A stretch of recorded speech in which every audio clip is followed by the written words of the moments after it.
দর্শক, আমরা কিন্তু আজ এসেছি এই কৃষকদের ধান কাটা দেখতে মাঠে এসেছি। তো কৃষকরা কিন্তু ধান চাষ করে মহাবিপাকে আছে।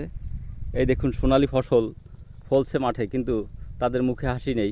কারণ একটাই, ধানের কিন্তু ন্যায্য দাম পাচ্ছেন না তারা, এমনটি জানালেন।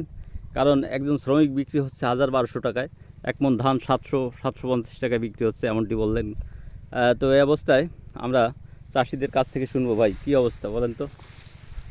অবস্থা তো এই যে ধান ধান ফলাইছি, যে সারের দাম বেশি, তারপরে তেলের দাম বেশি, এই যে সেচ দিচ্ছে এতে অনেক টাকা খরচ আছে। কৃষক এখন এখন কিষেনের দাম আছে 1200-1300 টাকা বিক্রি হচ্ছে। আমরা ধান বিক্রি হচ্ছে 700-750 টাকা বেচলি। আমাকে কি এতে কোনো চালান ফাতি উঠবে?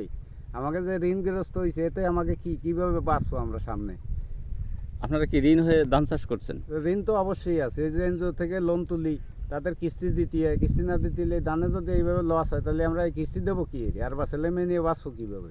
তাতে এতে কি এই যে ধানের যে দাম এবং ধান কাটা শ্রমিকের যে মূল্য, তাতে কি আপনাদের খরচা উঠবে? ধানের খরচা চালান উঠবে না, আমাকে চালানি উঠবে। চালান উঠবে না। আমাকে এবার দেনা আরো ঋণগ্রস্ত হতেই হবে। এতে কি ধান চাষের প্রতি কি আগ্রহ হারাচ্ছে কিনা? থাকবে কেন ভাই? আমাকে অনেকেই করছে আগামীতে ধান চাষ করা আমাকে হবে না। কারণ ঋণগ্রস্ত হয়ে যদি ধান চাষ করে আরো ঋণ হতে হয়, তাহলে করে লাভ কি?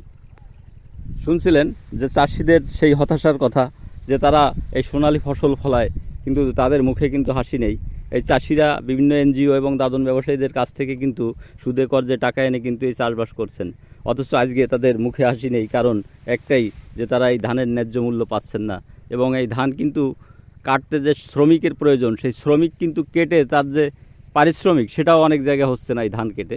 তো এই সরকার যদি তাদের দিকে একটু সুদৃষ্টি দেয় এবং ধানের যদি ন্যায্য মূল্যটা নির্ধারণ করে, তাহলে হয়তো চাষি বাঁচতে পারবে এবং আগামীতে তারা ধান চাষ করতে পারবে, এমনটি জানালেন তারা।